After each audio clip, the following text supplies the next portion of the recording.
closer. Yeah, let's see. Okay, that's better. Yeah, these are rad mics. Yeah, they're pretty sweet. Okay, Brandon Carlisle here with Tough Enough Movement. Today we've got Dane here. We're going to kind of walk through his life, things that have led him to where he is, and everything like that. So, Dane, where were you born? Everything like that. All right, so just kind of the rundown. So I am 27 years old. I was born here in Logan, Utah, July 10th, 1996. For any of those that wanted, the specific date, mark it down. Wish me happy birthday. Now, I am here from Logan, Utah. I grew up here. I went to high school at Skyview, just right across the road from you here, and yeah, I played football, I played basketball, I played lacrosse growing up, baseball, actually soccer. I pretty much played every sport growing up. So yeah, been in the Valley pretty much my entire life, aside from 3 summers of being out on the East Coast doing some summer sales, door-to-door pest control. Yeah. But other than that, yeah, from the Valley. Okay. Yep. And so in elementary school, you say you went to high school in Skyview, but elementary, where'd you go? Yeah, I kind of skipped that. So elementary school, I went to Edith Bowen, which is technically I think it's a charter school. Yeah. It's up by Utah State University. My mom has worked at Utah State University for 37 years.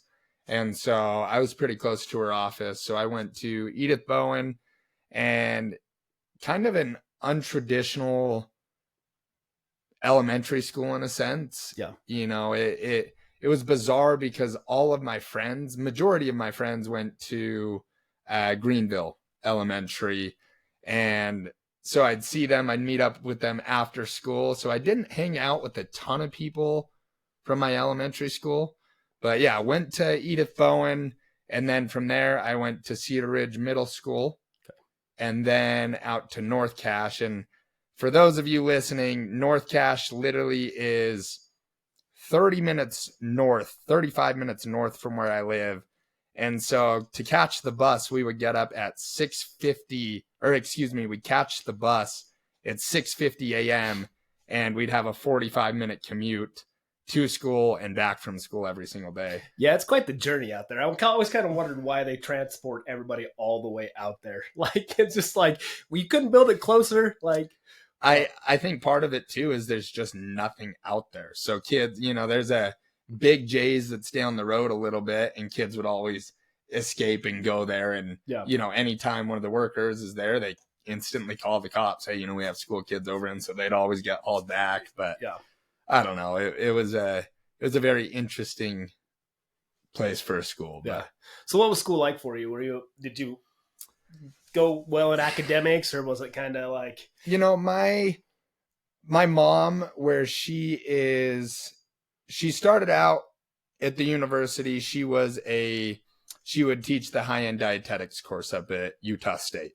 Okay. And so she was a dietitian, and then she evolved to she was over the College of Ag, and then she moved to associate dean over the College of Ag, and then she moved into a vice provost position up at the university. So for her, grades, academics are like, that's where you got to be. Yep. From the time I was born, she said, you're going to get a college education or you essentially won't be successful.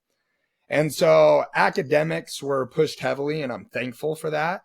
And in school, I did fine. I did pretty well. I ended high school with a 3.89 GPA. School wasn't overly hard for me.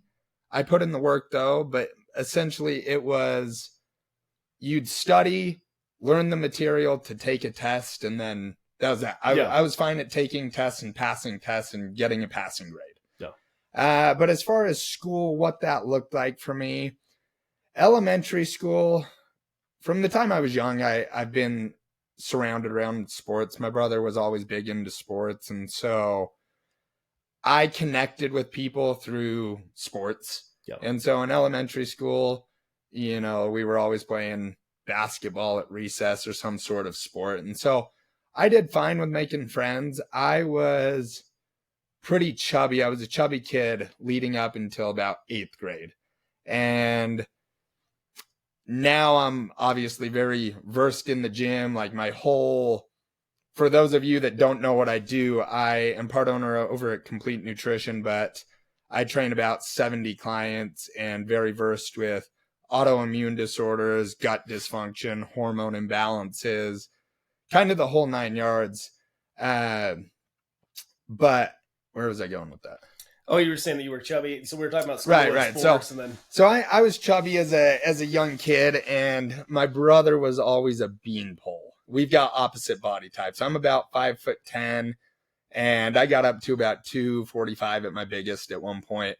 Right now I'm about 210-ish. And my brother was always tall. He's 6'3" and just a beanpole. He's got good muscle tissue, but he's a beanpole. Yeah. And growing up, he had ADD. And so he was, kind of that fast pace, couldn't eat enough food ever to gain weight.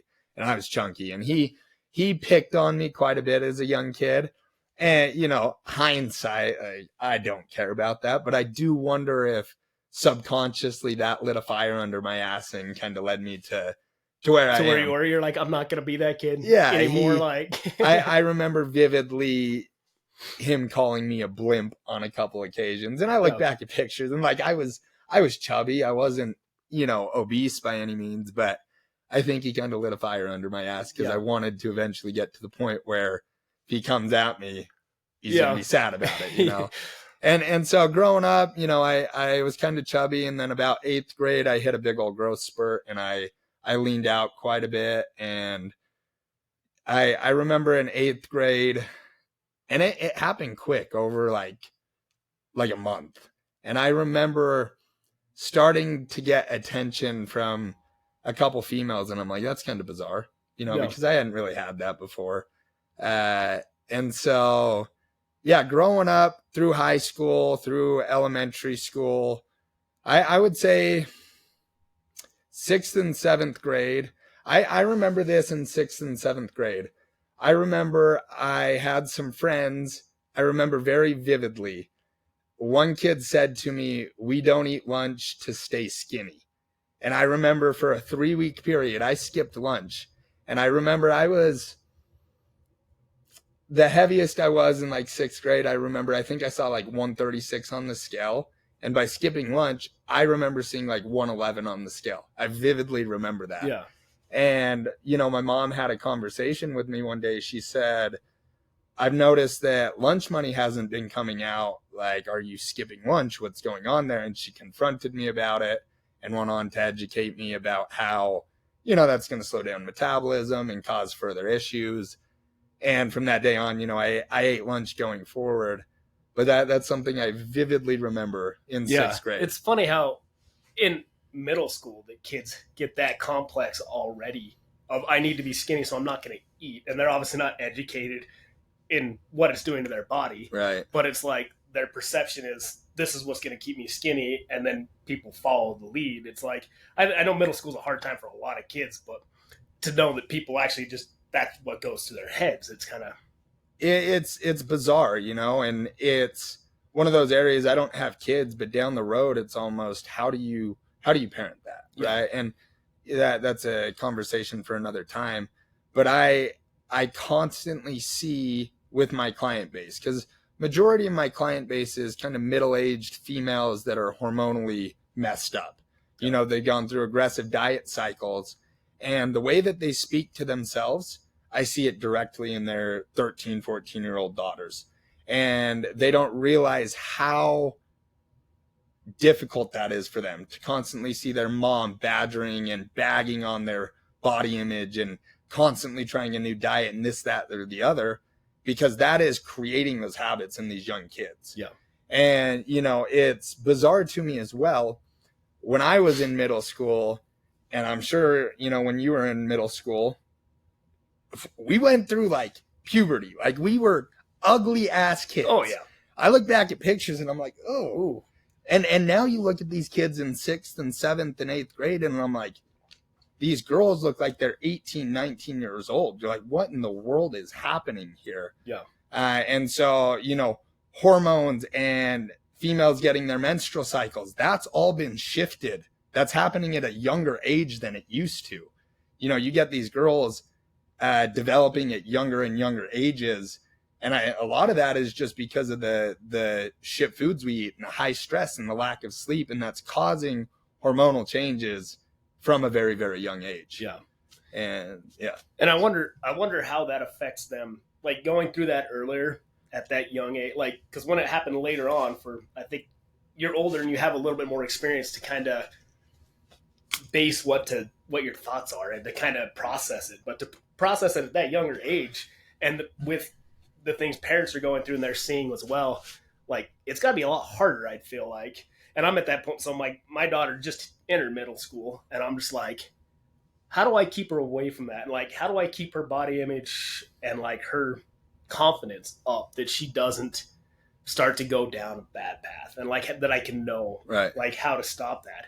And I wish I knew more, like, but it's just interesting to think that now you're saying that it's happening earlier and everything like that, and like scares me as a parent. And I'm sure like if you were to think about when you have kids, you're like, that's, how do you deal with that? But so well, and I think for you and your wife, a big difference for you guys is you heavily revolve your guys' lifestyle around nutrient-dense foods, exercise, movement, quality sleep. Yeah. People don't recognize what those simple key factors do in the development of proper hormonal balance, proper menstrual cycles. And you think about these kids at a young age. I mean, how do we start the day? Majority of Americans, we wake up, we start our day with sugar and straight carbs, something that drives blood sugars through the roof. So what happens? These kids, they get this high sugar, high carb breakfast, which I'm not deeming carbs as bad, but the concept of we start our day with high glycemic foods that have high glycemic load because we eat large portion sizes. We start our day off with that. Blood sugars spike. Then we crash. Then we're at school. And what are we looking for? We're looking for whatever candy or whatever crap is in our bag or our friend's bag. Yep. And then we go to lunch and look at the lunch being served at school lunches. Nothing about that is healthy. It's all processed, right? And so then our hunger and fullness hormones get all out of whack because we're constantly grazing throughout the day because we spike and then we crash. We spike and then we crash. And that eventually is going to cause damage to the female menstrual cycle. And you start seeing these high numbers of infertility. That starts at these middle school agers, Yeah. And so, yeah, it's just the way that you approach yourself as a parent and the way you carry yourself and the way your kids pick up on everything that you do. Yeah. Every mistake you make, every good thing that you do, they pick up on it, regardless of if you're aware, right? And so they're picking up on the habits, good and bad, and that's going to determine their outcome of, how things go about. Oh yeah, I definitely agree with that. So yeah, sorry, I kind of steered that down a different path. Oh no, you're fine. So we'll go back into like high school. So when you're in high school, and so is that when you really started to get into sports more, where you were? So yeah, I mean, I played sports my whole life. Like I said, I mean, I played in high school. I played basketball, lacrosse, and football up until through sophomore year. And then after sophomore year, I pretty much said I want to focus on football, and essentially I want to get big. I wanted to get in the weight room more, and I wanted to put on muscle. And so I scrapped basketball and really dove full force into weightlifting and training for football. Now, my sophomore year of football, and this was actually before basketball season, I actually broke my back. So my L3 and my L5, the spiny processes that branch off, I snapped all four of those, and then I have a desiccated disc at the L3 level, which essentially is the disc has been smashed to where there's no disc there anymore. It's just vertebrae on vertebrae. Yep. And that happened. I went in for an MRI at 15 years old, and the doctor said, you have a back of a 48-year-old. And he basically said it was Trek Lyons, who used to be the main doctor for USU athletics. He moved up to Boise, I believe. But he basically drilled into my head at that point. He said there are a lot of collegiate athletes that I see with a very similar injury to this, and you can either own this, get your core strong as hell, and really focus on your mobility, and you'll never have back issues in your life. And he said, or you can let this define you, and your back's going to hurt you your entire life. And I think from there it was, you know what, I will not miss a day that I have scheduled to train. Like, I will not miss a day, because he made a big impact. Like, that conversation went farther than that man knows, because he basically was like, you're either going to be a bitch or you're not going to be a bitch. Yeah. And, you know, kind of lit a fire under my ass to, okay, let's take this full force. Yeah. And so from there, you know, I really focused on getting stronger in the gym. I think from my sophomore year to junior year, I put on about 45 pounds, a good amount. And then played my senior year of football, and junior year I played up and I got quite a bit of varsity time. And then senior year I played running back and linebacker, pretty much all special teams. I was on the field pretty much at all points. I was a team captain, and football was awesome. I don't think people realize how much sports can change a kid's life. I was going to ask about that, because that's one of the things that I noticed during sports season, and like how much it affects kids, like how much better behaved they are and how much just more confident they are, because they have their team, their brotherhood, and like just that locker room experience kind of thing. Right. Right. Yeah. So you were going to say on it. So yeah, you know, as I always played team sports growing up, and just the camaraderie, you know, at Skyview, we would have the band of brothers is what, you know, the football team call ourselves. And, you know, you do create a bond, and there are people that are different than you. You have players that are very different from you, but because you guys all come together, you don't give a shit. You know, everyone's there to create the same outcome. You know, we're all striving to be better as a team. And I remember there were a specific few kids, one that I remember that I'm not going to mention names, but he came up to me after the season and basically voiced how, you know, me and one other kid had saved his life, because he was in a position where he was contemplating suicide, this, that, and the other. And this kid's kind of a little scrawny kid. He never saw, you know, field time really at all, you know, maybe fourth quarter, but the dude didn't care.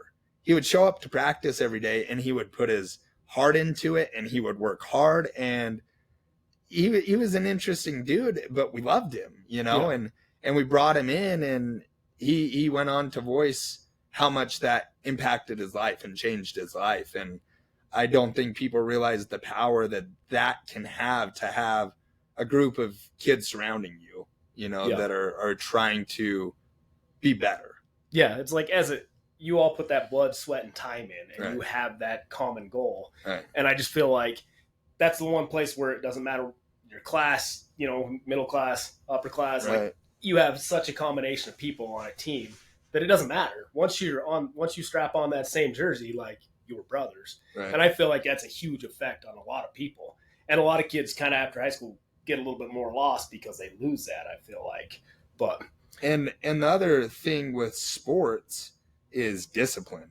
Yeah. It is, and I think this new generation, truly, that's what's lacking, is any sort of discipline, any sort of true work ethic. And you know, that goes so far in life. You know, I talk to my clients all the time about, if you can learn to structure your nutrition and actually control your food intake, because food, it's short-term satisfaction, right? When you eat a bunch of junk food, that's short-term satisfaction. It feels good for a moment. Then you feel like shit. And then you're like, well, that doesn't line up with my goals. Yeah. And sports absolutely shaped that base discipline for me, because you had to get to practice on time. If you didn't get to practice, guess what? You're doing ladders, you're doing suicides. Yeah. And if you hate running as much as I did, you aren't going to be late, right? Yeah. And so I think that's the other big thing with sports is the disciplinary action that I feel like a lot of kids don't ever get unless you work on a farm or unless you play sports. I really don't see that in a lot of people. No, I don't think there's any other places that kind of comes there. I mean, I guess you could come in like the band, like a marching band, but I would consider kind of like a club thing. But it's like, if you're not involved in those things, you don't see it, especially nowadays. Like, it's like they don't have, you can't even as a teacher really come down on students anymore. Right. So. Right.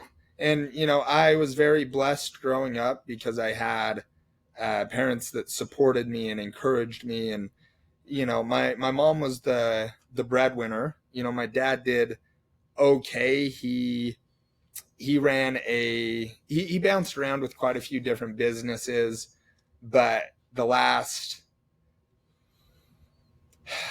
10 to 15 years of his life, he was doing auto repairs. So like small dents, dings, touch up paint. And he was incredible at his job, but he undervalued himself. He undercharged. But regardless, my mom was the breadwinner. We were financially in a spot that I was able to get those opportunities. And I'm very blessed because there are other kids that probably wanted those opportunities and they didn't get those opportunities. And it makes you wonder, what would that have done and how would that have shaped or changed that person's life, having that as a younger age. Yeah. And so, yeah, it just makes me wonder, because I was blessed enough to be in a position that my parents provided that. Yeah. And I think without that, you see these kids that are living with a single mother and their mother's making all the money and they're kind of left to run around on their own. And, I'm blessed because I was in a position that I had that guidance there. Yeah. And support and structure and everything. So, right. Yeah. Right. It's a good place. And then you can see when they don't, like there were kids that I went to school with that they wanted to play and they played when we were younger when it was like easier. But then when high school came and their family life was just chaos, like they didn't have that and they didn't have the supportive structure. And I watched them spiral in high school. Like it was like, before you know it, they dropped out, like they're doing all kinds of things. And it's like, just because they didn't have that, which it's terrible for them. Like it's just rough to watch. Right. And it's like, you wish that they had something more, but. Right. And I wish, and it seems like there are more ways to get involved nowadays where kids that want to get involved, they have ways to raise more money and get them involved. But yeah.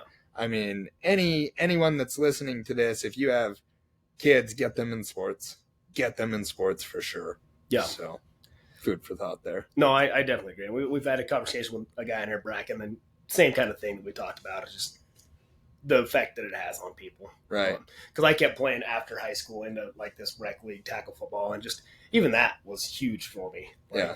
And it was just, it's weird to think that as a grown ass man that this rec league football team was something that looked forward to. But it's also a chance to disconnect and be fully present. Like you as a middle-aged man, like going and playing football, probably not the smartest thing to do on your body, right? Yeah. But it gives us a chance to disconnect and be fully present in something, because I know as well as you know, us as Americans, we work ourselves into the grave.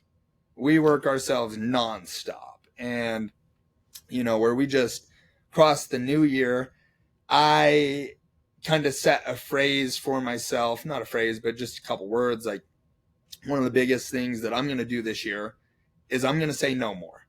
I've got to say no more, and I need to set more strict boundaries, because I get to the point where I overwork myself. I start my day with work. I have a couple hours here or there for my gym time. Then I work all day. I get home and I work more. Yeah. And then it's and it's been a struggle, just across the board with my wife's sake, because she gets home and she wants time, quality time. And if I've spent all day giving everything to other people, you get home and you're gassed. Yeah.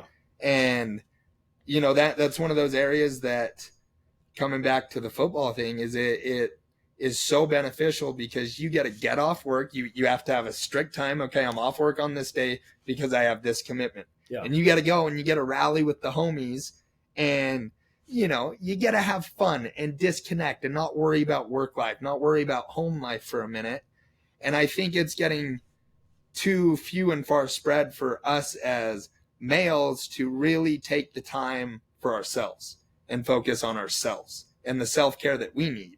Yeah. Because without that self-care for us, we can't be the best version of ourselves for our friends, our family, our clients. And that's something that I've had to learn the hard way. Yeah. Because I've just been balls to the wall, grind, money, more client results, right? And I give everything to my clients. If a client's going to match my effort levels, they're going to get results, and I want them to get results. But at the end of the day, like, if I get everyone else their happiness and feeling good, but I go to bed at the end of the day not having done anything for myself, how long until that builds and festers elsewhere? Yeah, they talk about, like, it's a well, like, that if you keep taking it out and giving it to everybody else and you have nothing in there, like, what are you going to give at the end of the day? Like, at the end of the week, like, it's like you're just draining yourself, and then we have nothing left. It's just like you start to diminish yourself.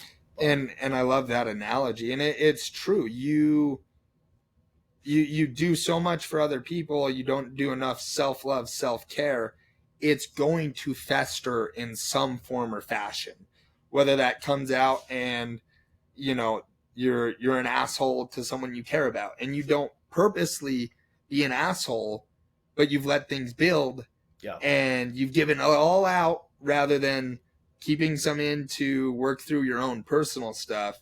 And then it comes out as anger, or it comes out as some other sort of addiction, and that's where you run into these things, is because we run from our problems. Yeah.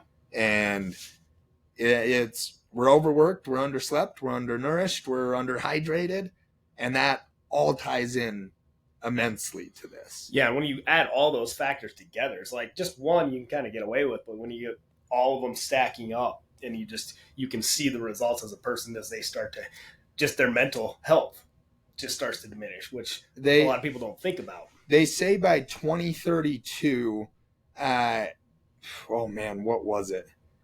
By 2032, I think it was like 60% of the population will have type 2 diabetes. Oh yeah, I believe that, with the way it's been. Yeah, I mean, it's on a sharp increase. And again, we run into those issues from overworking ourselves, shit sleep, shit diet, shit hydration, and then you add on top of that the other stressors of family life, and then you have all these, I'm going on a tangent, but then you have these middle-aged females that are dealing with this, all these other stressors, and then they're doing 6 days a week of high intense interval cardio with intense weights on top. And then they're eating 1,200 calories. They create metabolic disease within their body, and they eventually lead to an autoimmune disorder, which affects the rest of their life. And I think a lot of that is because we have very high expectations of ourselves, and we always want more. We always want more. And one thing that I've personally noticed is, as I've gone for more and more and more and more, it doesn't necessarily create more happiness. It makes you become more of what you are, in a sense. So like, if you're already a stressed out, anxious individual and you have more money, you're just going to be that much more stressed out and anxious. Yeah. Because whatever the root issue is, you didn't fix that. You've compounded and drowned it out to try to get, okay, when I hit here, I'm going to be happy. And then you get there and you're like, I didn't fix it. It didn't fix now it. I have more problems. Yeah. And so, you know, you and I are both big advocates, and this is kind of what your whole podcast is about, is like mental health, mental awareness. As the male population, people don't talk about these things. Yeah. And to get the message out there that us being overstressed, overworked, that's going to cause dysfunction down the road. Yeah. It's a matter of time.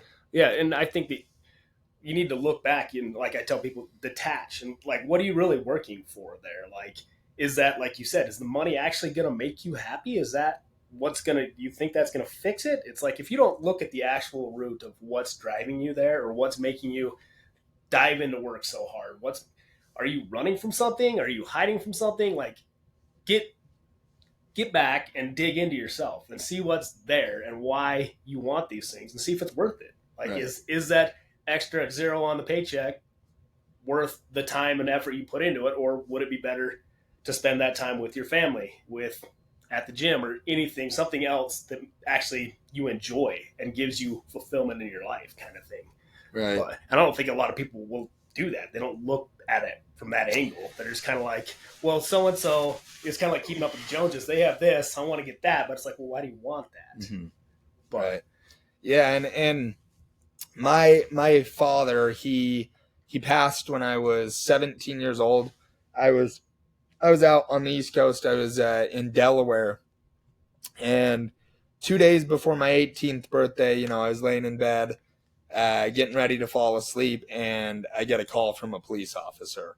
And my mom and dad had been separated for about 6 months at this point. He moved out, got a new house, and he was under a lot of stress. He had a dilated cardiomyopathy where the entire heart enlarges. They think it was from chronic sinus infections that infected the heart lining. But he passed away right before my 18th birthday, and I remember laying in bed and getting this call from the cop saying, hey, you know, we found your dad dead in his bed, you know, and they had broken the news to my mom, and I remember getting on the phone with my mom, and I remember being up all night and then catching like a 6 a.m. flight, and the devastation with that, you know, because you never expect that. To anyone that's ever dealt with that, losing a parent's never easy, regardless of what situation. Yeah. Regardless if they pass away at 90 years old and they had a great life, it's still going to be still hard. And with that, it's kind of shaped my life in the sense of life's not guaranteed. You could die at any moment in time. And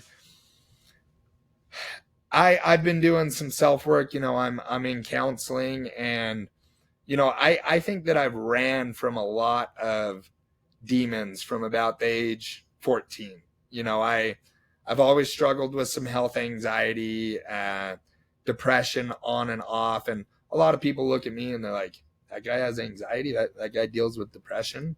Yeah. And I drown it out very well. You know, I can put on a facade and I can put on a mask, and I guarantee 9 out of 10 people out there doing the same damn thing. Yeah. You know, and it doesn't get talked about. But with my dad passing, it takes a step back and just puts things into perspective that you might die tomorrow. Yeah. And I think I've been drowning it out to where I drown myself in work because I think I'm running from something.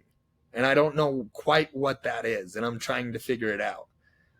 You know, one thing that I've been playing around with, and some people might, you know, not agree or be stoked on this, but I've been playing around with microdosing psilocybin, which, for those of you that don't know, that's the active ingredient in like mushrooms, and trying to open up some of those new brain pathways, because a lot of the people don't realize, and I deal with this with a lot of clients, is your body will not respond until you take care of the underlying trauma that's causing this stress snowball. Yeah. And a lot of this is addiction to foods, addictions to dopamine release, and factors along those lines. But if you don't get to the root cause of your underlying issues, you're going to cause health issue after health issue after health issue, because you're not addressing the root cause that's causing all the issues. Yeah. And the reason I bring this up, and I'm just going to mention it, there is a company and this is not sponsored. This is just genuine. I enjoy this. But there's an online therapy company that one of my clients turned me on to called BetterHelp. No. And I've never used that. I have always, when I've done therapy in the past, I have gone traditional therapy of find a therapist in the valley, schedule a 2-hour block to get to my appointment, meet the therapist, go through everything, and then get back to work. It's a 2.5 hour block you have to gap out of your day. Yeah. For one, I don't have the time for that. 2, it's exhausting because I've gone through multiple therapists in the sense of you go and you got to find someone that you vibe with. Anyone that's tried therapy, if you've had a therapist you don't vibe with, it's not going to work. No, it doesn't. I've tried once, and it's just, if you don't connect with them at some level, like, it's pointless because you don't feel like you can open up. You don't feel comfortable, and it's like, it's almost more awkward. Right. So it's like, then you get anxious about going to fucking therapy, which doesn't make any sense. Right. So, and I've been in the valley my entire life, like I said, and I know a lot of people. And unfortunately, when you go to a therapist, they have to check like with their colleagues, they have to check with their family, like, hey, do you know this individual? Are you associated with them? Because there can't be cross-contamination. Yeah. And so it kind of puts me down to a select few that I haven't jived with. And this BetterHelp app, I pay for monthly. I get a once a week call with this therapist, and it can either be FaceTime or just you go for a walk with headphones in and you just have a chance to spill. Yeah. Just get everything you're feeling off of your chest. And you can change therapists at any time. So if you don't vibe with the therapist, you can request a new one. And it's not this whole 2.5 hour ordeal. And I think that's what turns a lot of people off to therapy. Yep. Is it's a process. Yeah, it's inconvenient. It's inconvenience. People pay for convenience. They don't pay for inconvenience, right? And so it's been incredible for me because I can go outside and get my daily walk, which everyone, you should be getting outside and getting daily sunlight every single day, regardless of if it's winter or not. Get daylight. It will improve your sleep quality. It'll help boost mood, stability, everything. But I can go out for a walk and have a conversation with this guy that I don't have to look at face to face, which honestly kind of nice. Yeah. Because it allows me to just open up. I don't give a shit what this guy thinks about me. For what I know, he's there to help me, right? Yeah. I don't feel I'm getting judged in any sort of way. So just food for thought, BetterHelp. It's been an awesome form of therapy for me.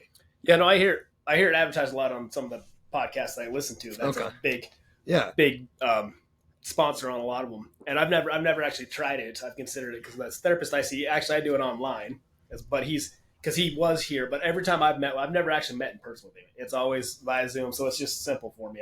I'm on a job site. I just go out. I can take a walk. I can jump in my truck and it's just an hour thing. Right. But the BetterHelp, I've heard great things, but I haven't tried it out. Yeah, it's been awesome. And they, you have access to message your therapist through the app.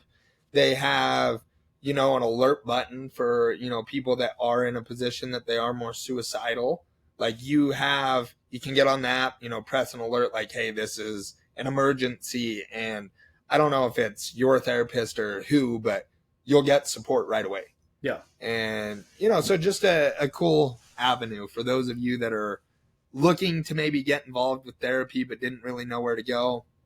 And interestingly enough, with my clients, I've actually had quite a few clients that they've never even considered therapy. And I even have some that are in therapy right now and they won't voice it to their wives. And I'll ask, why wouldn't you voice that to your wife? And it's because of this stigma of us as men have to be macho. Oh, no, we don't talk about our feelings, brush it under the rug. And I'm guilty of that. It's way easier for me to take that, swallow it down. All right, push it down lower. Okay, yeah, push it down lower. Stomp on it a little harder. Yeah. And again, it eventually surfaces somewhere. And if you keep doing it, it surfaces harder. It's going to eventually build and then come out as an explosion. Yeah. And I've experienced that enough times that it's like I got to submit to the process and I got to work through my shit. Yeah. And I just think that people, when they have that and they just keep pushing it down, they feel weak, so they don't want to go to therapy, but they've never actually experienced what it's like. And I think that they feel like they're going to get judged, or that not just by people, but sometimes they think they're going to get judged by the therapist and things like that, which I don't know why you'd think that. That's a profession. That's what they're there to do. They're there to help. But it's like, why don't you just give it a try? Right. Like, it's worth it. Like, if you think about how much it stresses you out, or that anxiety you talk about, because like you said, that I wouldn't picture you having that or going and seeing that, because you carry yourself very well. Like, and so people see that and they're like, oh, yeah, okay. And then they build it around, well, this guy's fine. Right. Like, look at him. He carries himself well. He's built, like, I want to be like him. I don't need to deal with this shit. Right. Like, and it's like, you don't know that they're going through these things. And so that's why opening up these chats with people and showing people that we all have shit we have to deal with. And I can almost guarantee you go into any gym, you pick out the biggest guy there, and you ask that guy, why do you do this? He has, they're one of the companies that I work under. We have a health summit that I'm going to at the end of January. And we went to one last year, and the whole surrounding their motto, you could call it, is pain to purpose. And I bet you ask the biggest guy in that gym, the reason they're in that gym, the real reason is because they've been through hell. Yeah. They've been through some shit. And, you know, the iron is an outlet for a lot of us. And that's great, but it still doesn't get to the root issue. Yeah. It may have helped you balance out and work through some of those hard times, but guess what? You didn't do the groundwork to get that resolved. Yeah. You pushed it down further. The weights helped you push it down. You made your muscles it at bay cry for long enough. Right. I did that for years and years. Like, that's how I coped. Like, because I didn't start going to therapy till like 4 years ago. Right. And it's like, I'm like, I can go to the gym. I'm going to throw as much weight as I can, throw it around, and try to get some of this anger out, try to get this frustration, put my headphones in, not worry about anybody else, get that anxiety under control. And then it didn't work. Right. Obviously, it just built, and then put into a volcano coming out. It was a bad time. But. Right. And, you know, every single person, and this is something that I'm big on, and I talk about it on social media a lot. I will go out of my way to make conversation with anyone, whether it's the clerk at the grocery store. Those people work a shit job. Yeah. They check people's groceries out, and more often than not, people are assholes to them. Yeah. And nothing's their fault. And having a conversation, asking someone how their day is, smiling at someone, hell, giving someone a hug, you know, that goes a long. I'm not saying go hug all these random strangers, but smile at someone, say hello to someone, compliment someone. If you notice something about someone that's nice, that would make them feel good, why not compliment it? Yeah.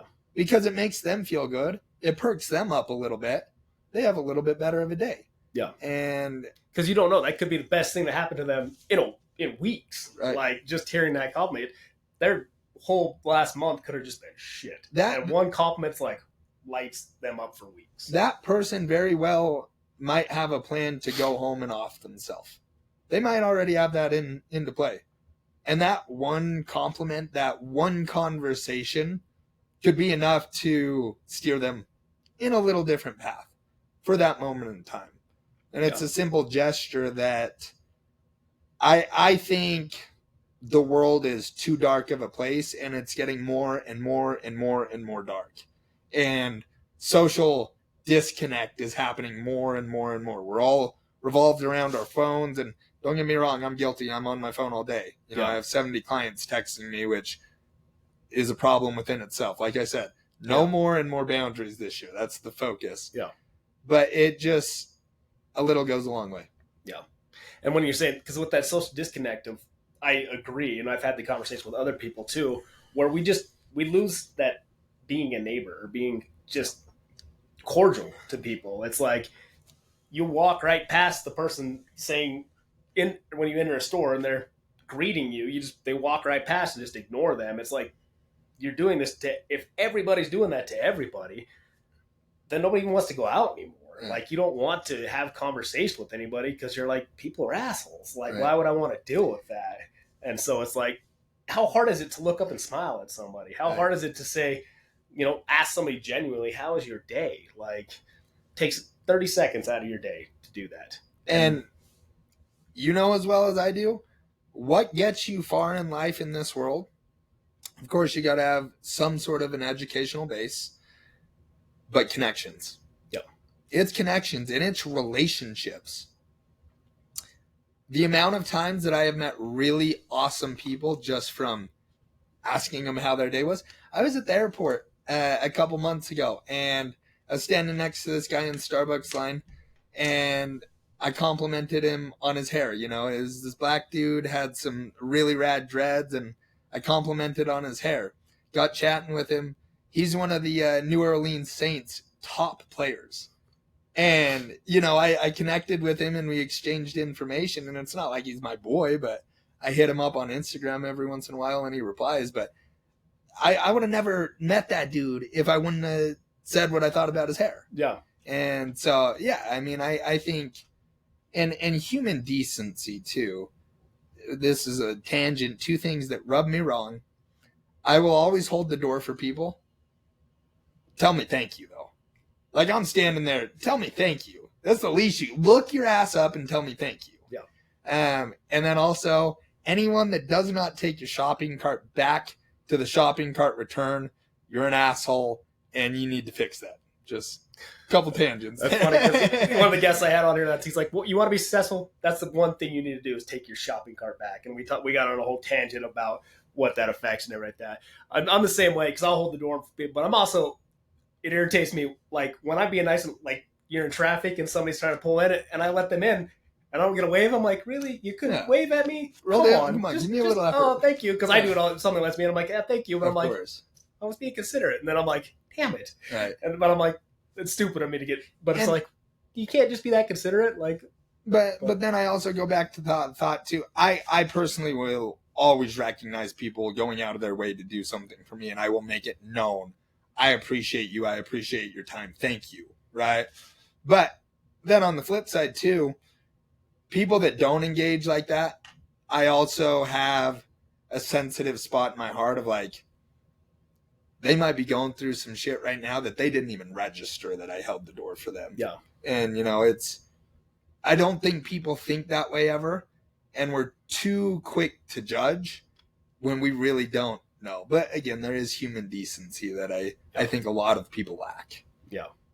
No, I've had that thought process more where I'm like, maybe they're having a bad day. So now, like, it used to piss me off when I had all this internal stuff inside me. Like, I used to get angry. I'm like, what the hell? Like, what's wrong with you? But now it's like, okay, like, I don't dwell on that. Like, what's wrong with them? Like, it would be like, I dwell on it for 15 minutes. Like, how could they not say thank you? How could they not wave? But now I'm just kind of like, all right, well. When I was in Florida last year, I was in a rental car and I was following directions and it had me take a quick get over and take an exit, and I kind of cut this guy off and I knew that I did, but I had to.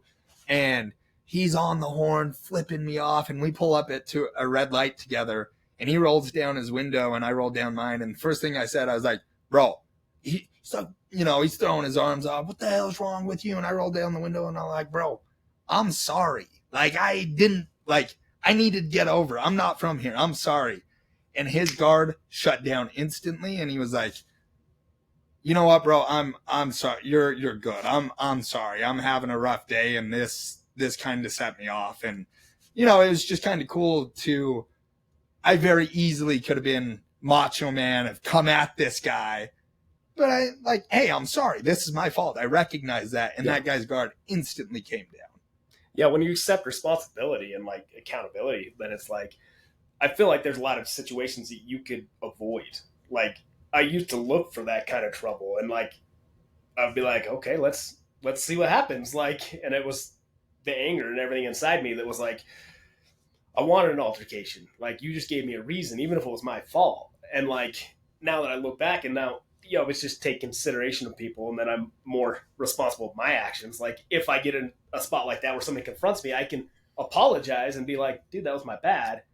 So before, right? And before you started therapy and everything, if you were in that situation, you would be the guy that would almost come out hot-headed. Yep. How much of that? Well, it wasn't because of the situation. It was because you were battling these other demons and everything was building. And then that set you off and to attack this person. Yeah. Right. And so by you being in therapy and learning coping techniques and learning how to ground yourself when you're heightened, I mean, that's obviously made a drastic difference in how you approach situations too. Oh yeah, for sure. To de-escalate a situation, to actually, and this is something that I'm still working on, but I've improved a lot, is when someone's talking to you and voicing their concerns, to listen, truly listen. And I'm still working on it. And, blessings to my wife because I'm still working on it, but it's one of those areas as men, we also, when there's a problem that comes to the table, we want a solution. Yeah. I want to fix the problem.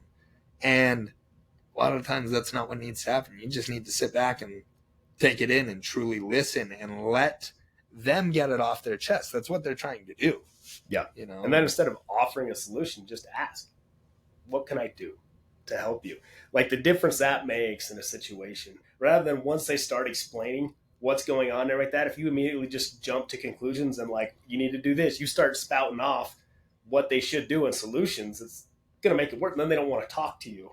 It's like, listen and just sit back. And at the end of it, be like, I'm sorry, is there anything I could do? Right. Like that effect is crazy. Just letting somebody talk through something sometimes is all they really need to see what the issue is. Right.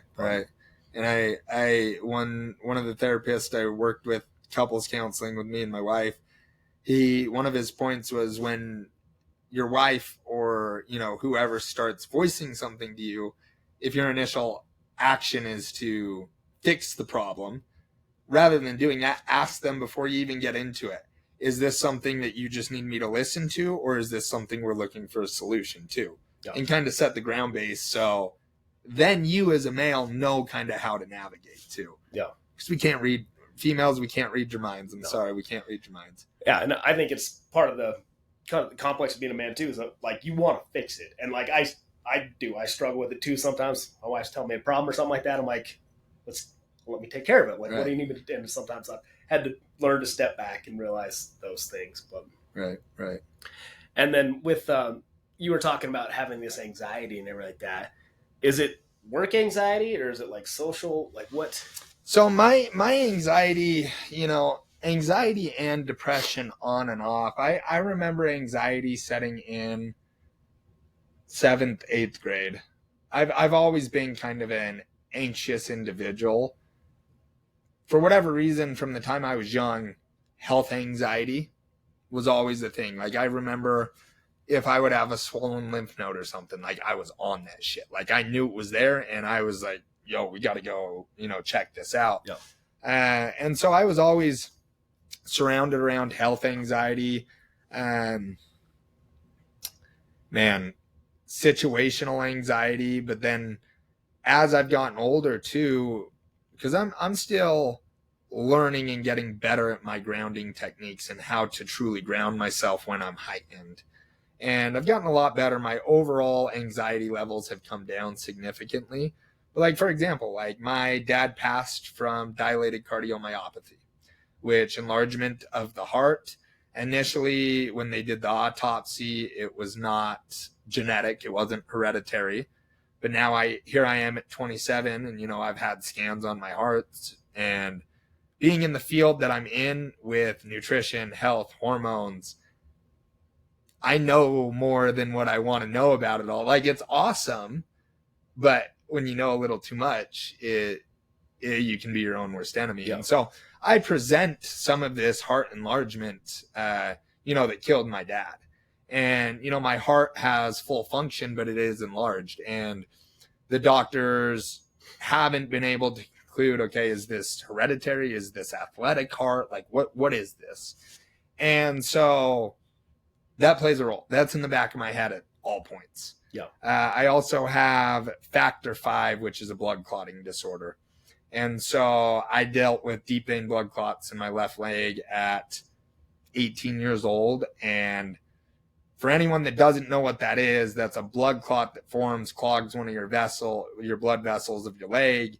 And those are very dangerous because they're a deep vein. And if they get dislodged, they can send to your heart either heart attack or drop into your lung, create a pulmonary embolism.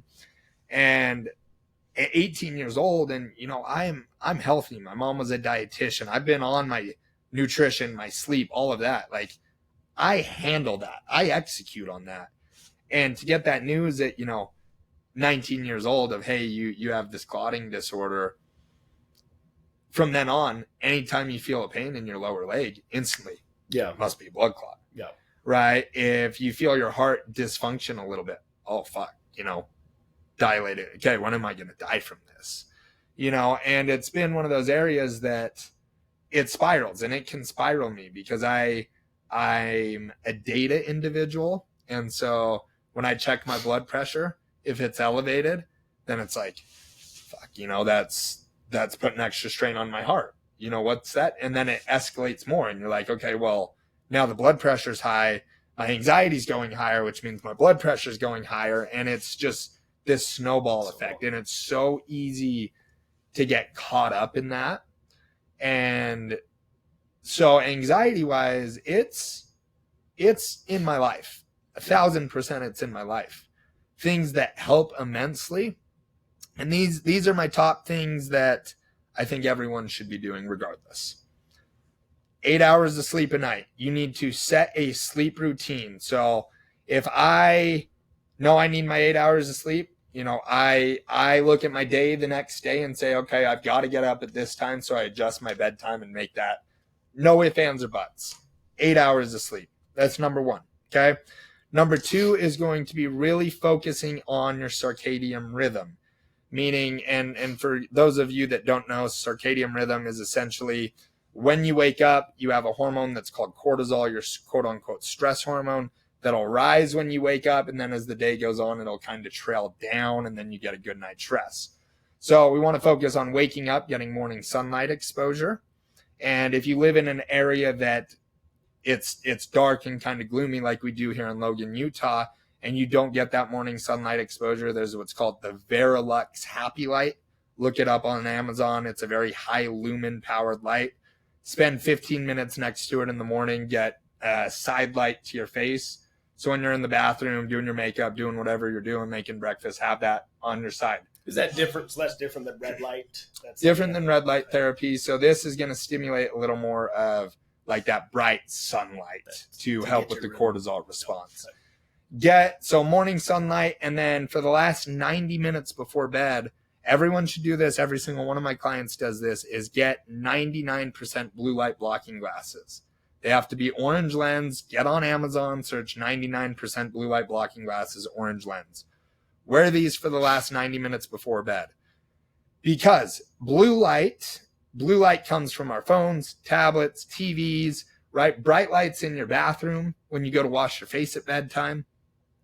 That artificial light stimulates daytime, stimulates it's noon. And what should we be doing at noon? We shouldn't be going to sleep. No. And so your body doesn't release melatonin properly. Now, melatonin's your master sleep hormone, a big antioxidant to help flush the liver and flush toxins out of the system. It's also a precursor to progesterone in the female body, so it's crucial. But wearing these blue light blockers for the last 90 minutes before bed is going to elevate your melatonin. You're going to get a better night's rest. So that'll play into the sleep as well. The other thing, daily movement. And that doesn't have to be high intense. Get out for your walk. If you're in an area you can get outside and walk, go walk. 30 minutes a day. It'll help induce the parasympathetic nervous system, which is responsible for rest and digest, and calm your system. Yep. Before bed, taking, dependent on the individual, anywhere from 300 up to 700 milligrams of magnesium glycinate before bed. It's going to help calm the nervous system, repair and improve muscle recovery, but it's also going to help relax you and get you to sleep. Yep. So magnesium is a huge one. Getting at least 120 ounces of water a day, very crucial. And then limiting your stimulant intake and cutting it off by 2 p.m. latest. Anyone that's drinking caffeine after 2 p.m., you're impairing your sleep, which in turn, you get lack of sleep. I promise you, your anxiety is going to be higher the next day. You're going to make more poor decisions with food consumption. You're going to make poor decisions across the board. Anyone that's trying to optimize their sleep pattern, look up a book called Sleep Smarter by a guy named Sean Stevenson. It's on Audible. Listen to it. I think sleep is one of the root causes of all disease. Yep. Sleep and stress, and they tie in. Yeah. They tie together. Oh, yeah. So. Yeah, no, I listen to a lot of Huberman and Joe Rogan and Gary Brecka too now, and everything like that. Right. And I mean, they just are religious to those couple things, and I'm just like, I mean, it's backed. There is not a single study that shows 8 hours of sleep is bad for you. Yeah. Every single study that shows the average American sleeps 6 hours a night, directly leading to Alzheimer's disease, dementia, type 2 diabetes. You want to create disease in your life? Sleep 6 hours a night. Yeah. And for those of you that are waking up not feeling rested, take the time, get online. There's a lofta.com. You can order an at-home sleep study test. Do it. If you go to bed and you get 8 hours in bed at night and you wake up feeling not refreshed, still groggy, still kind of that hungover feeling, I would bet anything you're dealing with sleep apnea. Get a sleep test done. It'll change your life. Yeah. No, I guarantee that. Because my dad suffers with that sleep apnea and everything like that. And he's just like, once he learned that and got into a CPAP and he's like, it was crazy the difference it had. Right. Like that. And also anyone that has a deviated septum, I'm one. Like you got to get that fixed because that will impair your sleep quality as well. Yeah. Have you read Outlive by Peter Attia? It's a great book. I recommended it to a lot of people, but that's his whole. What was it called again? It's called Outlive. By Peter Attia. So him and Huberman are good buddies, and so he's actually a practicing physician now. Peter Attia is, but the whole concept of the book is how to live longer, but not just live longer, having a better quality of life through those years. He's like, because do you really want to live 10 more years if that's just shit? If you can't. And so a lot of things he talks about there, like sleep and working out and all these things like that. And I tell a lot of people, I'm like, it's an amazing book. Like, if you have a chance, read it. I actually bought it because I'm like, for me, he's a little bit harder to understand for me than Huberman because Huberman breaks it down a little more. Peter Attia gets really scientific and he starts talking in doctor terms and like that, and he kind of loses me here and there. And so in the book, I'm like, because I just listened to it on Audible a couple times. I'm like, I have to actually read it to process some of this stuff. Right. It's not because I'm like, when I'm listening to it, I'm working and I'm doing all these things. So like it kind of, I'm hearing it, but at the same time, like I can't fully process these things right now. Like I'm going to have to read it like in person, but I just tell everybody, I'm like, it's a great book to read for a lot of people who want to have a better quality of life, because he talks about how a lot of these people, when they get older, the reason that they die is because they're not physically strong enough. They break a hip and then it just shoots them to shit. And the reason they didn't break a hip is they weren't strong enough. And they didn't have the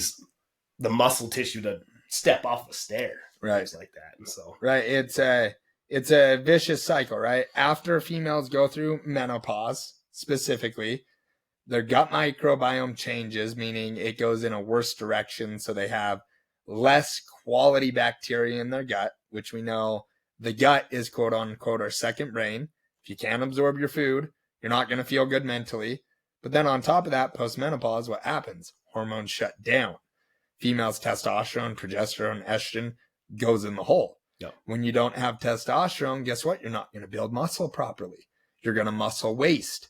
And if you have a female client or a female that has been chronically underfed and overworked for many, many years, they go through menopause, hormones start to shut down. Their calories are already low. They start muscle wasting. Yeah. And then you're into a position that, like you said, you fall, you break a hip, you're done. Yeah. We get old because our hormones go to shit. It's not because we physically age. Yeah, there's some wear and tear. Yeah. But you get old because your hormones shut down. Yeah. Any male that's listening to this, if you're dealing with poor sleep quality, extra abdominal midsection fat, if you're dealing with blood glucose imbalances, if you're eating a healthy diet and you're not able to lose fat. If you're exercising and you're not able to build muscle properly. If I didn't say low libido already, that's a big kicker too. Go get your testosterone checked. Because the unfortunate reality is the time we live in right now, the government's not helping us. And our society as a whole, the foods that we eat, our high stress, our lack of sleep, shuts down your testosterone levels. And as a male, you're going to feel like shit. Yeah, no, I've been there. That was one of the things that I just felt like shit. I was run down. I just didn't have any energy. I'm working 14 hours a day of hard labor and I'm just beat. Like, it's brutal on you.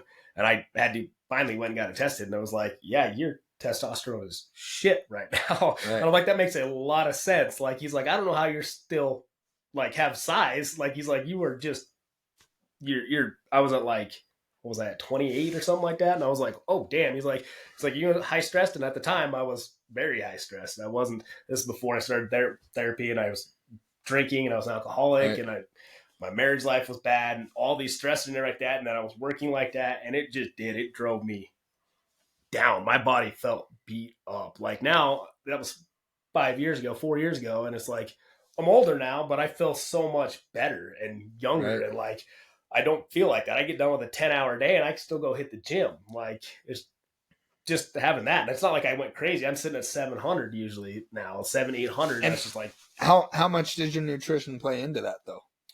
My nutrition, I won't lie, is not great. Okay. But I mean, I have good dinners, but okay. Like during the day and like in the morning, I drink my greens and everything like that. And I do get away with a lot because I work a lot. I have a labor intensive job and I'm moving 10 hours a day. So you need the extra calories. Yeah. So it's like, so, I mean, I still try to, I'm trying to eat like a sandwich and stuff like that. But it's like a lot of times I'm on a job and I'm quick and everything like that. Then it's not great, but at home when we're here, then my dinners and then breakfast is pretty healthy and everything like that. But it's like those hours in between, not awesome. Right. But I mean, that alone, you getting your hormones balanced made a drastic difference for you. And I look at it from the perspective of a lot of people, they go in because they're having these depressive symptoms and these anxiety symptoms. And what does the healthcare do first thing? Here's some Zoloft. Yeah. Here's an SSRI. SSRIs aren't even proven to truly fix the root cause. They make you feel better for a moment in time. Yeah. But what if we changed the narrative and we actually looked at the root cause of what's causing the depression or the anxiety? And that's what I do as a health coach is like, okay, you're on these 3 medications for this, this, and this, but what about this over here? This is the root cause that's creating this dysfunction down the line here. Yeah. And how do we backtrack to fix this? And all of this will balance itself out. Yeah. Yeah. And from a lot of things I've heard and read or everything about the SSRIs is that they actually don't like help increase those things in your brain. They make you limit how much you're using and make it kind of spread out better. So you feel a little bit better, but you're not fixing the root cause. It'll take that job. Yeah. It'll take that job. But again, that's what people use alcohol for. That's what, that's where these other drugs come in. Yeah. And it's just one of those areas that as a society, we are set up for failure. I mean, look, you go to a grocery store. You tell me how many groceries I can get out of fresh, healthy, nutrient-dense food sources for $25 versus how much shit food I can get for $25. Yeah. You're set up for failure. Oh, yeah. The way we live, we are set up for failure. Yeah. And it's beyond frustrating.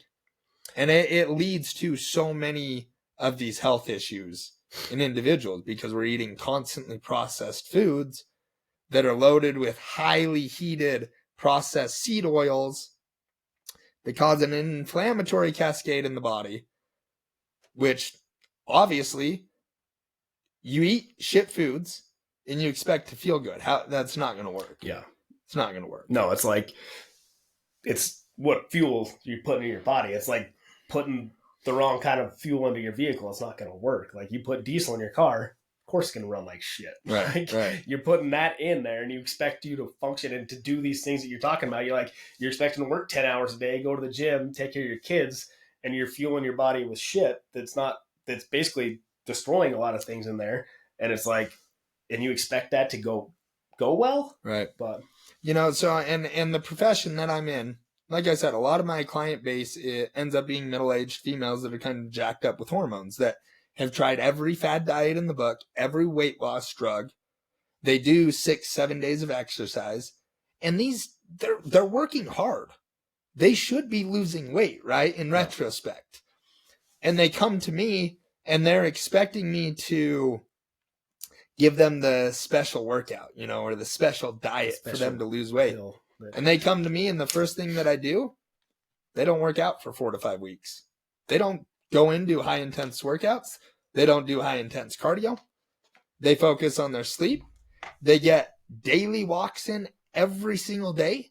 We drive their calories up higher, more Mediterranean-based foods that has a lot of monounsaturated and polysaturated fats, high-quality fat sources. Lots of fish, lots of vegetables and fruit for lots of fiber to help with their blood sugar imbalances. And watch what happens. Yeah. They'll drop 6-7 pounds in the first 3 weeks from not exercising and walking. And they're like, that doesn't make sense. In the past, to lose weight, I've had to do 6 days of HIIT cardio and a 600 calorie juice cleanse. And it's like, yeah, recognize your body's already stressed the fuck out. More exercise and less calories is adding more stress to the equation. So scaling back, focusing on actually letting your body recover, you drop a bunch of inflammation. The liver starts actually detoxifying crap out of the body.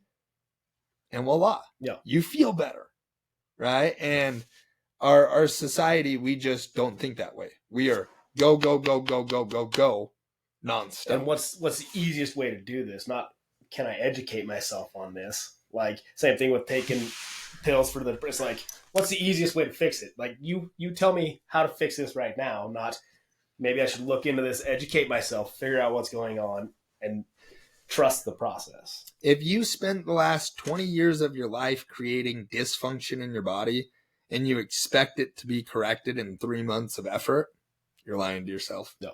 You're lying to yourself. And, another thing that we need to do for ourselves as a society is create realistic expectations. I have a client that she wouldn't be, sad if I mentioned her name. Her name's Michonne Covington. And she actually has a blog that she's written about her process with me and all this shit that she's gone through and the unrealistic expectations that, get thrown on her at her job. And she's a very high up, she's a boss bitch. Like, she gets things done, but she's running herself into the ground to try and do these jobs for this guy that, creating unrealistic expectations. And because of who she is as a person, she's going to bend over backwards to make it happen, but at the expense of her health. Yeah. And so I think as a society, as men in general, coming back to my thoughts for the year, saying no more and creating boundaries, we have to have those in place. We have to have scheduled time for us to be able to disconnect. Because without it, builds and builds and builds. Yeah. No, I couldn't agree more with all that. So when you were saying your mom was into all nutrition, is that what got you into this career? Or is it like, and you said you had kind of health anxiety and everything like that. Is that what led you to this, or were there other factors? I'm sure subconsciously, yes. I'm sure that it tied in. I think through high school and getting into the bodybuilding scene and doing some competitions, still in my teen years, I had a fire lit under my ass and I wanted to thrive with that. I hired a coach relatively early on when I was about 18, 19. I wish I would have done it earlier, to learn about nutrition. And it's interesting because the dietetics world, and I'll probably get ripped apart from this, but the dietetics world, a lot of the dietitians understand how to structure based off of their school education, not off of real life application. And so, my mom, she was very versed in regards to if there was someone dying on their deathbed, how nutrition can work for them, or if someone's dealing with a specific condition, how the nutrition works for them. Okay. But it's been funny to see kind of full swing because my mom, she has dealt with high cholesterol for years. She's dealt with very, very, very bad acid reflux. And she's been on high doses of omeprazole, which for those of you that don't know, that's an antacid. So it lowers how much stomach acid is produced in your body. And she started dealing with these health issues. And it's actually been interesting because I tried to coach her a little bit before and she wasn't having it at all. Yeah. Over this last year, she's completely submitted, got all alcohol out of the mix, let me guide her. And, she's down 40 pounds. She's off of her cholesterol medication. She's off of her omeprazole. She doesn't deal with heartburn. And it's because we took the big picture, looked at the root cause, and fixed the root cause. And so to answer your question, I think it played a role for sure because I was always surrounded around nutrition. But I don't think that was the root of why I got into it. I think when my dad passed away and there were some other things that happened in my life at that time that I was in a dark hole. I was dark, very, very dark. And the one thing that was always there was the gym atmosphere. And then when I hired a coach and I always had interest. So I would say my first coach, his name was Phil Martinez, with Stealth Nutrition. He kind of shaped my foundation with it because I was already involved. I was already helping people off to the side. He was the one that kind of laid the initial pavement of this is how I'm going to structure my coaching business.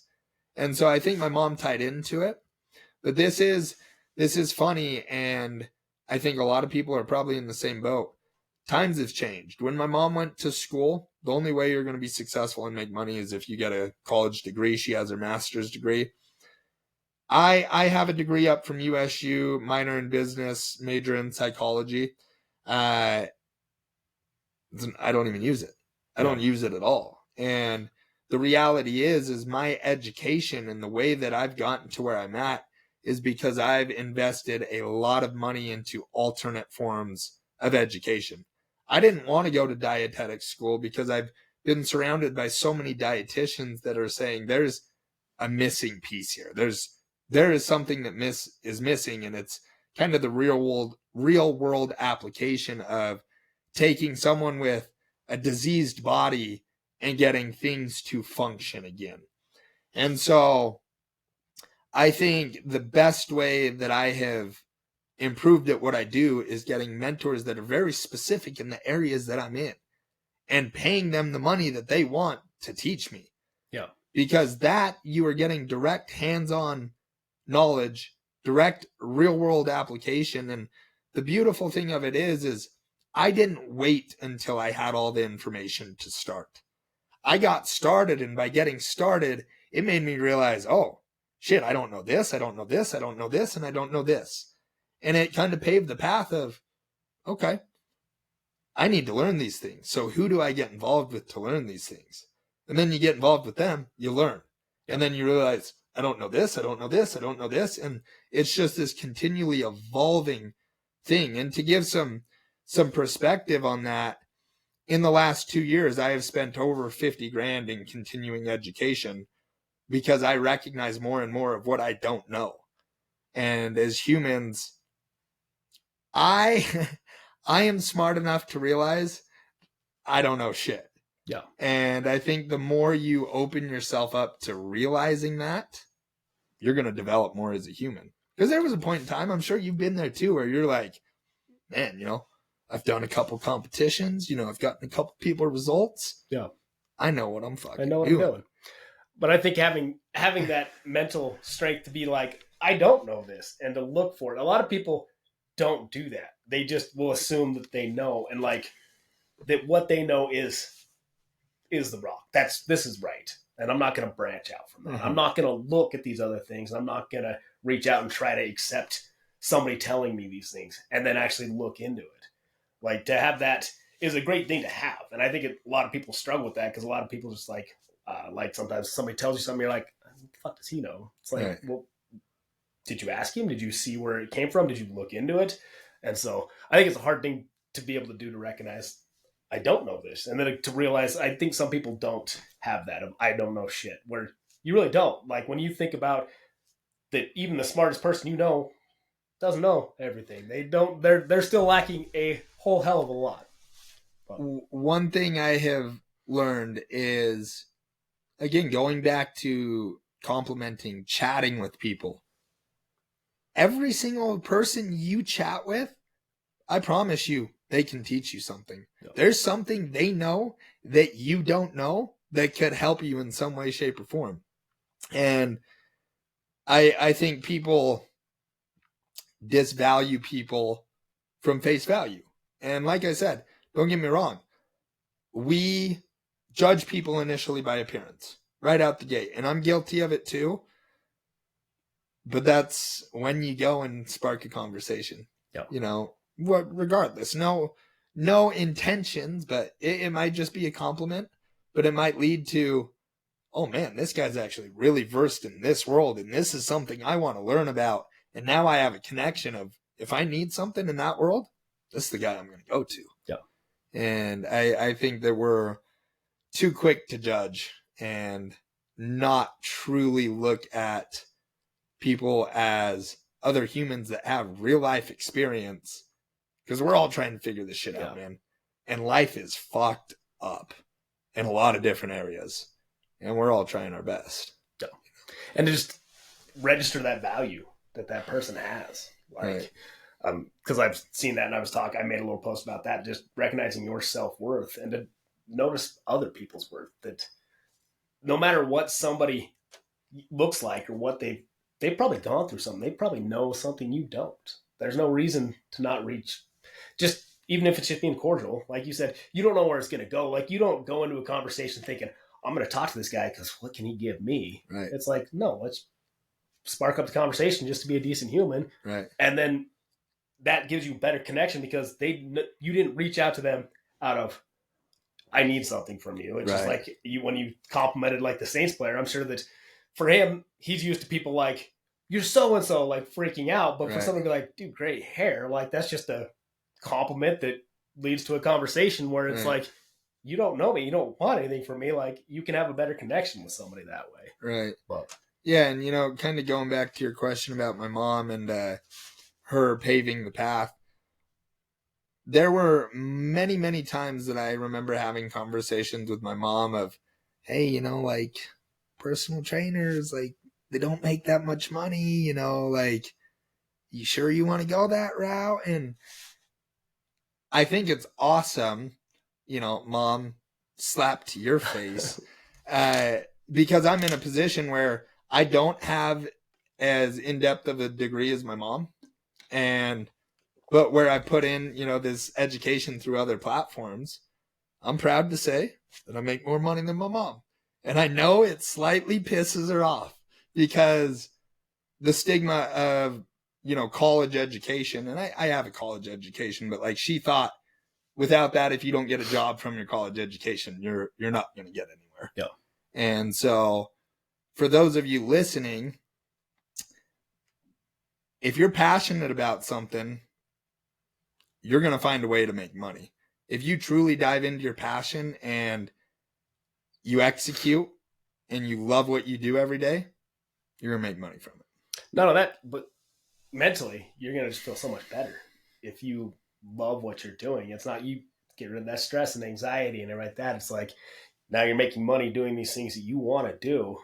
It's just a better way to go. And I do think there is a fine line. And like I said, I'm finding that fine line of, you can love what you do, but if you do too much of it and you don't give yourself the time and do the therapy and the things that you need to heal and still work through your demons, you're going to lose joy in it all. No. Because I mean, there have been a few times that I've been at my breaking point, you know, and it's like, okay, I'm capped out. Something's got to give. What's going to give? You know, and I don't want to be there. That's not a good feeling. No. Because like we already said, you are not your best version of yourself if you can't take time for yourself. No. Because then you're an asshole. Yeah. And I've learned that kind of the hard way with that. So boundaries there, baby. Boundaries. That's good. So what keeps you going in the industry now? Is it just the love for health or like that? Or is it the clients? Like what is like the drive? What I do is so there's so much give back from it. For me to be in a position that I can take someone that has zero self-confidence in themselves, be down in the dumps, hate their body, hate everything about their life, and to give them simple steps to start with, right? They say that the way we build self-confidence is by keeping promises to ourselves. And so if we can teach people that they can do things and get better little by little, we start to see them build that self-confidence back in themselves and start to believe in themselves a little bit more. And for someone that comes to me completely broken, and I don't do this all on my own, you know, I refer out to therapists and I refer out to, you know, other medical professionals, and it's a joint effort, right? But to take someone from, you know, rock bottom to build them up to have self-confidence in themselves, feel good, sleep good, they're more successful in their job, all because of the foundations we built. How does that not make you feel good? Yeah. There is so much that comes back from that. And there's nothing more exciting than to receive a text from someone that they're stoked about something about themselves. To take someone that always talks negatively about themselves and to get them to start doing self-affirmations and believe these things that they're now saying about themselves that are positive. I mean, come on. Yeah. Come on. Like you're not going to get any better joy. Anyone that has ever done anything, random acts of kindness, you feel 1,000 times better. If I can buy someone a pair of shoes that really needs a pair of shoes and they fucking love those shoes, I'm a shoe fiend. I get stoked when I get new shoes. Yeah. And I have an excessive amount of shoes. But you feel way better when you do it for someone else. Yeah. Right? And so for someone to gain, so many of my clients come to me and basically say they look at themselves in the mirror and they don't recognize who they are. And by the end of it, to get to the point where they're like, yeah, I'm feeling good. I like what I'm doing. Yeah. You know, my family likes what I'm doing. My friends are noticing a difference. I'm doing better with my job. That keeps me going because it is a service to other people and it's improving their lives. Yeah. There's nothing more rewarding than that. Yeah, no, a lot of the things I read and I've been focusing on is service for other people, like how much. And that's one of the main reasons that I started this, was just a way to give back and to help somebody see these, have these conversations with all different levels of people in different backgrounds, different faces and everything like that. And just say, this is what we've gone through. Like everybody's been there. And like, so I can get those stories out there. Like there's things you can do and you just need to figure out what works for you. Right. What is going to be the best answer for you? Not a pill, not this. Is it therapy? Is it yoga? Is it going to the gym? Is it cleaning up your diet, getting your sleep, just try those things and figure out that there's a better way to live. And I'm just hoping that can be what this turns into, is a great thing like that people can use as a resource to be like, oh shit, like they take one thing from one episode or one thing from this episode. It's like, you're not going to get something from every guest, right. But if you listen to a couple and hey, that guy had a great point, let's try that. I just feel like it'll be a fun thing for me to watch. No, and it's a community thing. I mean, like we talked about, you've been through your shit.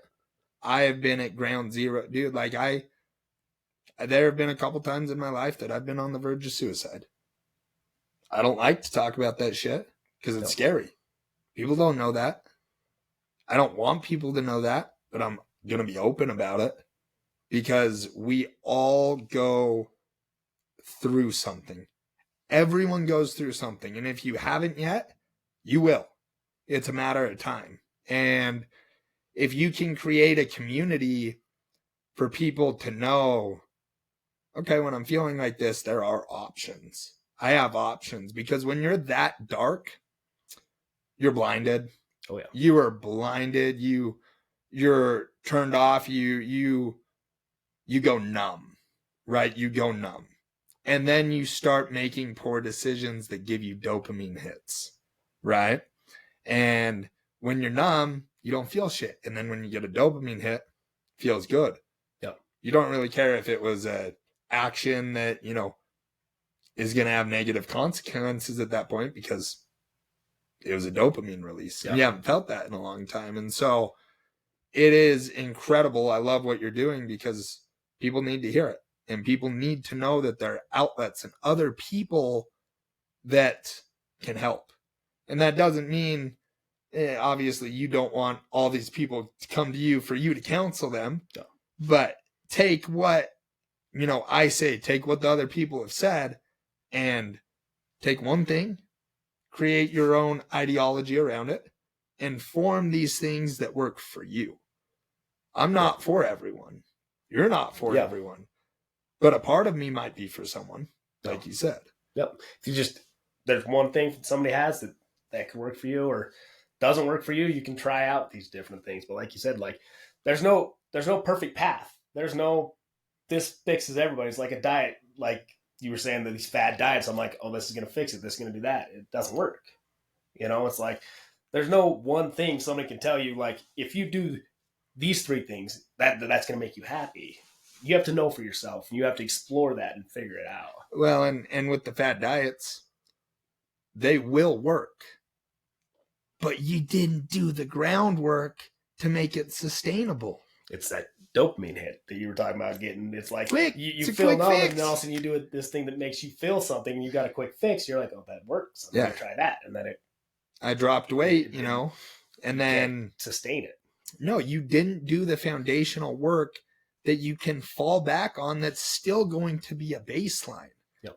It's not all or nothing. And the same things with mental health, man. This is not, you go to counseling for a little bit and you're good to go.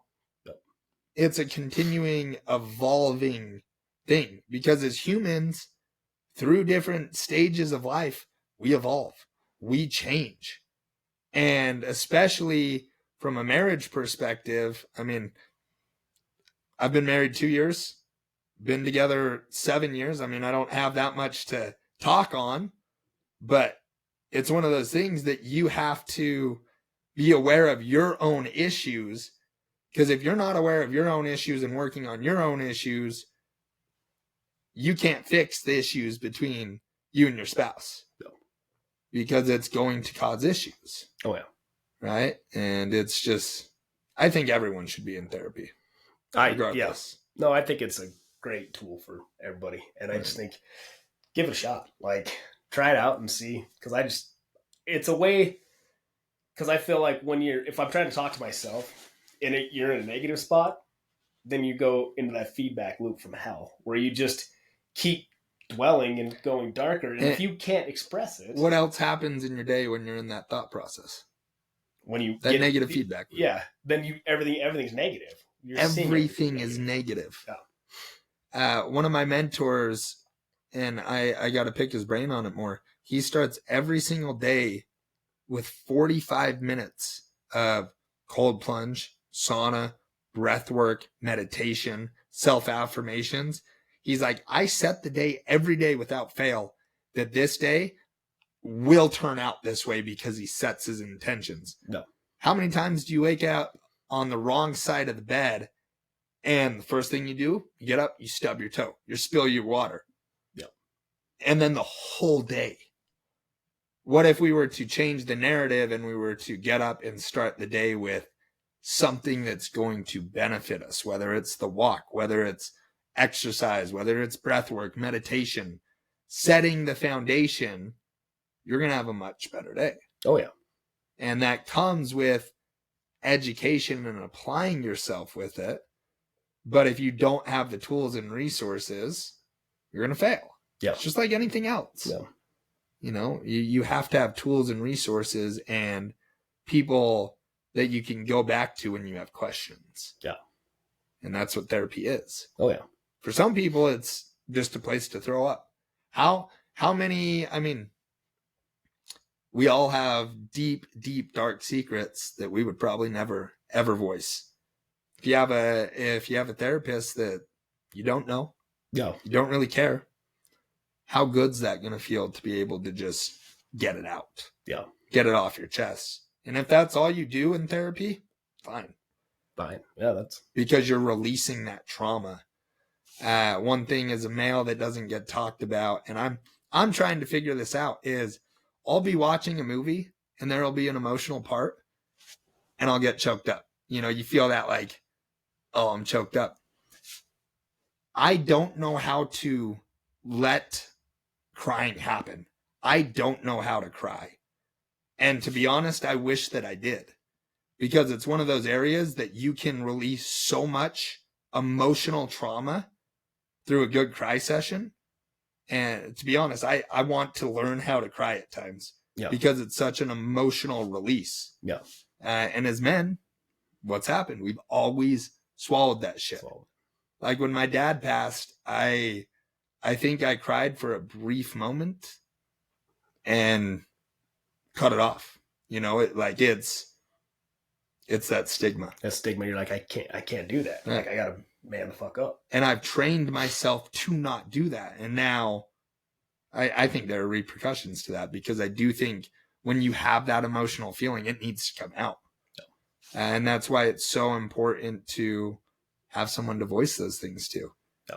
Is get it off your chest. Yep. No, I completely agree there. Yeah, we've been going for a while now. So we'll just wrap up with, like, if anybody could take one thing from this episode, what would you say? Like, that's the one thing I feel like was a great point or something like that. I think that as a society, everyone needs to do some groundwork in understanding nutrition and baseline supplementation.